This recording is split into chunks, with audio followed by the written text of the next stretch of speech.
I've got some toys for today's video. Some little handy things that we're going to be going over later. So let's just pop those aside, and we'll come back to those towards the end of this video, because we've got another tip for you. Some little checks and hints and tips to be looking for. But first, we're going to get on with our weekly review.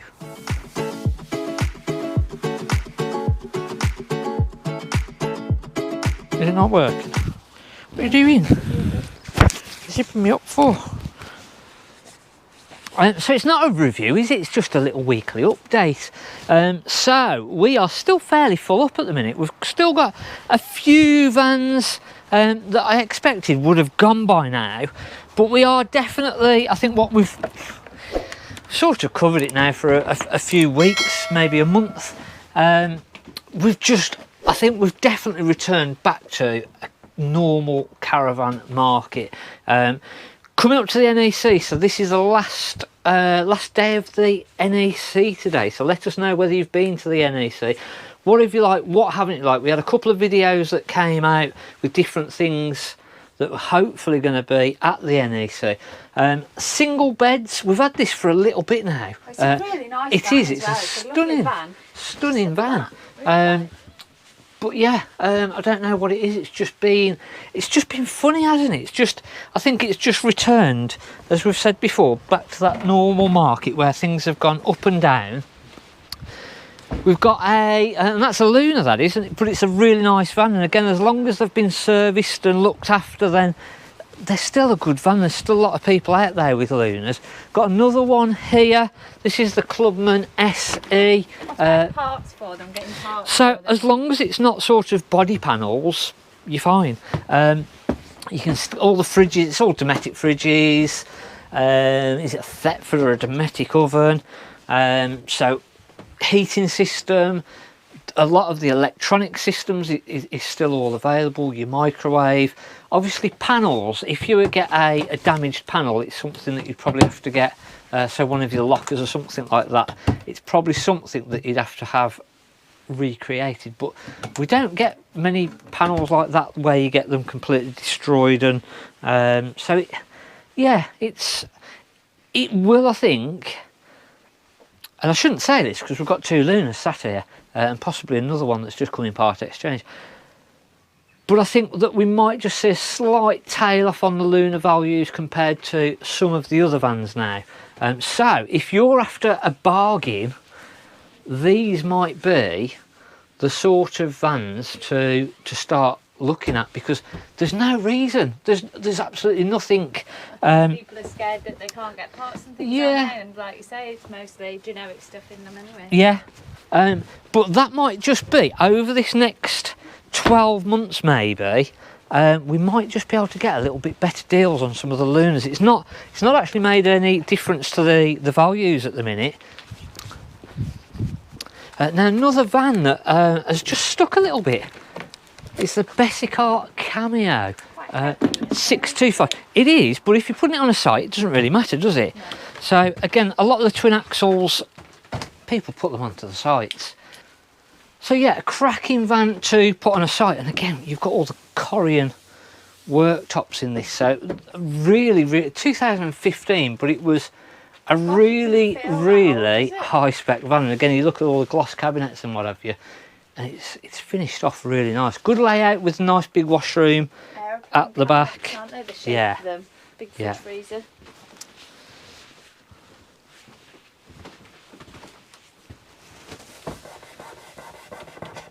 And again, this last week we did a couple of.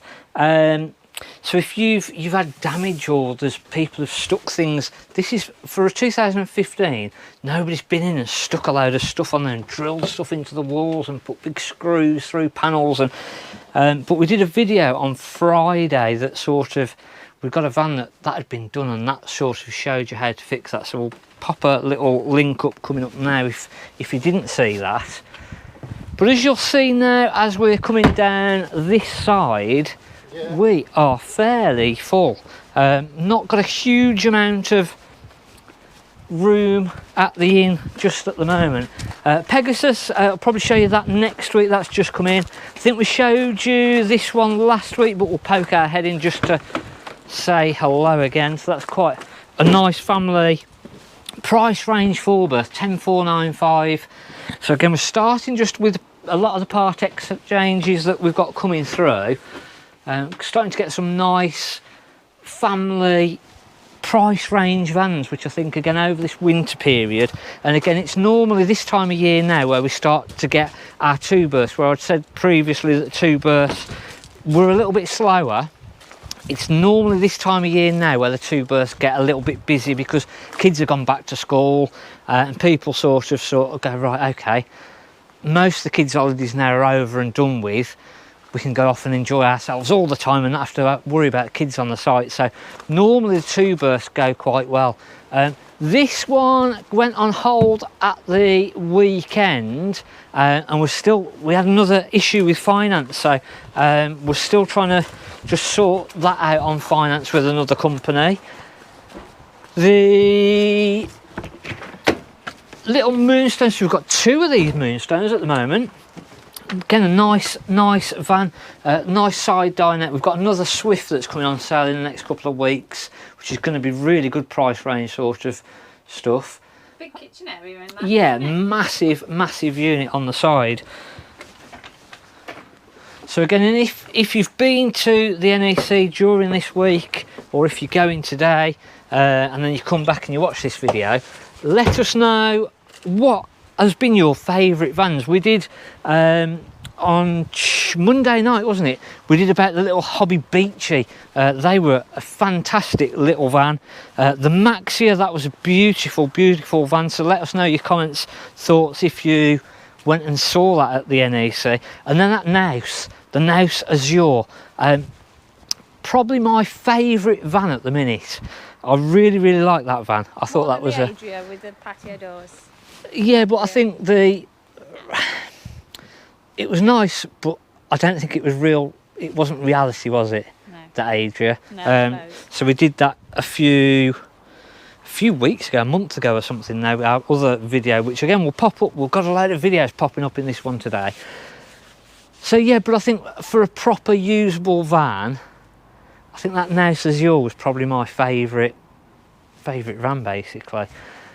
So we're going to get on with our tips because I've waffled on enough, and hopefully these are the things that are going to help you. So bit of a for a lot of people, probably the last time you're going to use the van for a little bit, with the kids' holidays coming up now. A lot of people are sort of saying, well, actually we're going to use the van all the way through, so it doesn't really make any difference. And again, as I said, all the tips and hints and whatever that we're going to be doing, it shouldn't matter whether you're putting it away for storage or using it.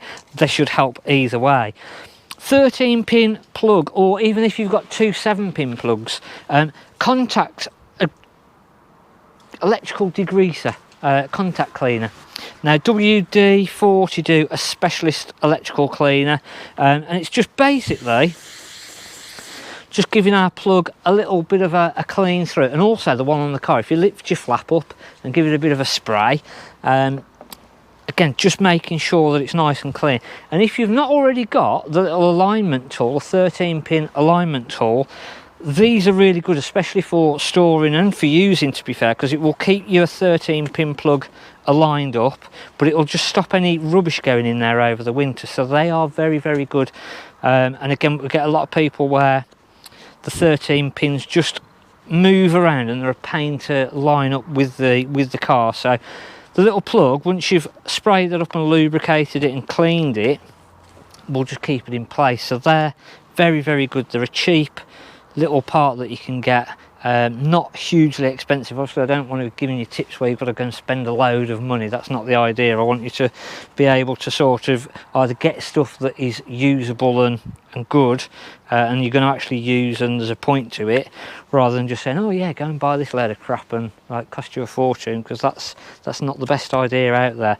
But yeah, just making sure that all your contacts are cleaned. Hopefully as you're towing, you should be checking your electrics every time that you tow, so just make sure that your lights are all working each time.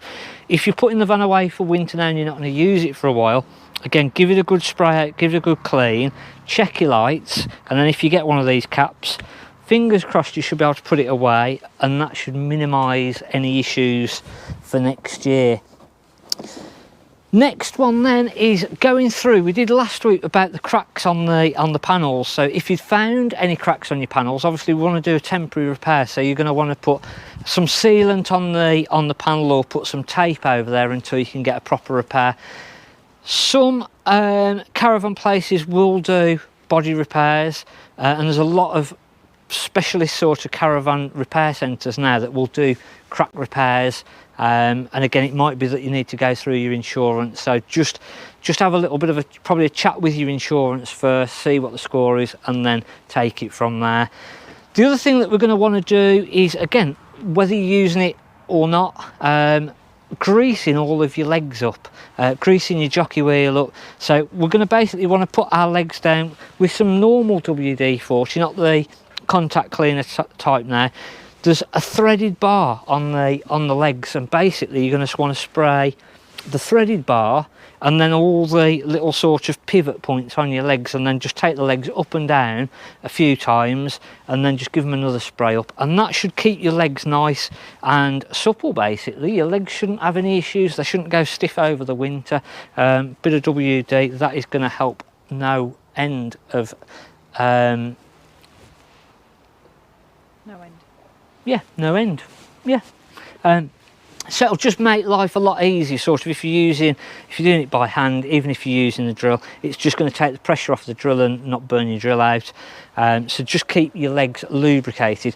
The other thing, talking about lubrication, now I need to go and get some. Let me go and get some silicone spray.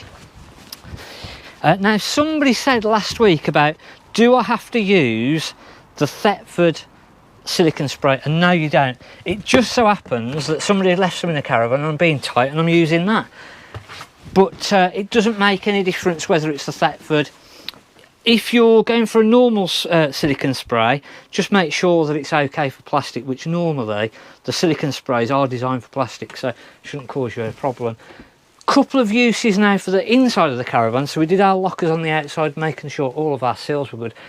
What we tend to find is that over the winter, if you've got these little push buttons, sometimes they'll just go stiff.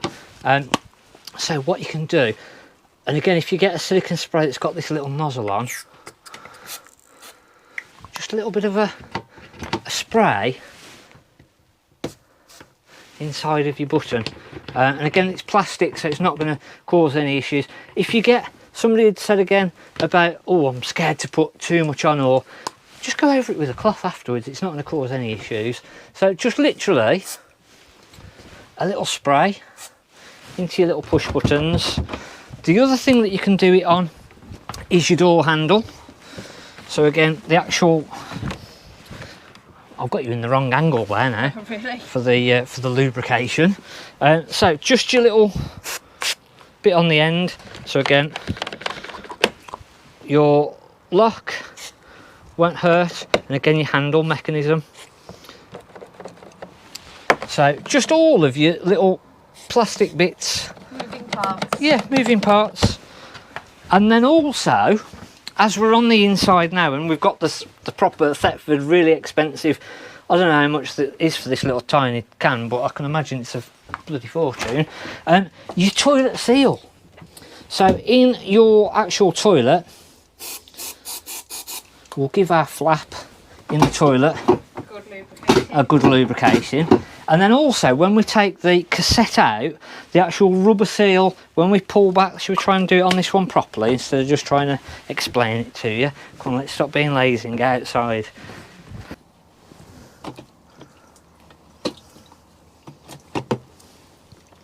So on the cassette toilet, on our seal, again, we can just lubricate the actual seal, so that's just not going to dry up over the winter and cause any issues. Again, that should just keep it nice and supple.